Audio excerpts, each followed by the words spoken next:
رسول الله صلی الله علیه وسلم ذکر تر هغه وخت کوه چې خلک درته لیونی ووایي، خلک درته ریاکار ووایي. دا څه معنا؟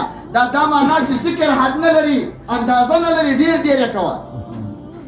او بله خبره درته کوم هغه دا چې ذکر خو به سړی کور ته هم وکړي، ولې موږ تاسو د اولیاءو په مقام کې کوو؟ ولې ما و تاره ورځ راځو د خپل پیر ملاقات کوو او د خپل پیر مخ ته ګورو او د خپل پیر توجه ته انتظار وکړو؟ وجه دا ده د اول سره څخه رب العالمین په صحبت کې اثر یې ښی دی، د یو چا په ناسته کې رب العالمین اثر یې ښی دی. اولیاء خپله توجه لري. ما و تا چې کور ته ناست یو نه مو ډېر ذکر ته شوق کېږي او نه مو ډېر درود ته شوق کېږي، خو چې کله د یو ولی الله په مقام کې حاضر شو بیا مو غیر اختیاري اوښکې هم بهیږي. نعره تکبیر، نعره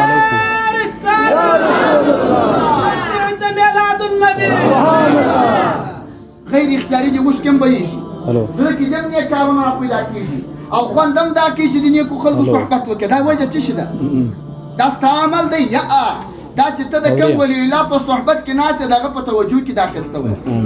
ولی الله هغه کس دی چې ټول ورځ او شپه د رب العالمین سره لین دی، ټول شپه او ورځ او عمر یې دې ته وقف کړی. زه به د الله رب الجلال په محبت خلک خبروم، زه به د رسول الله صلی الله علیه وسلم په محبت خلک خبروم. ته چې پنځه دقیقې د ده په مقام کې حاضر شي، په زړه کې د رب العالمین د خوا څخه ولولې پیدا شي، الهامات پیدا شي، د خیر خوا ته دې توجه شي، ذکر درته کېږي، درود درته ویل کېږي. دا زما او ستا کمال نه دی، دا د دې ولی الله کمال دی. زما او ستا کمال خالص دا دی چې زړه صفا کړه، په اخلاص باندې د خپل پیر تجدید ته ګوره، په اخلاص باندې د خپل پیر توجه ته ګوره او په اخلاص باندې د خپل پیر خدمت ته ودرېږه. سبحان الله. زموږ استاسي مذهب مهذب کې یو عالم تېر شوی دی، مخکې جمهوري صاحب حواله ورکړه، شیخ الاسلام امام الرازي رحمت الله تعالی علیه رحمتا واسعه یو تفسیر یې جوړ کړی.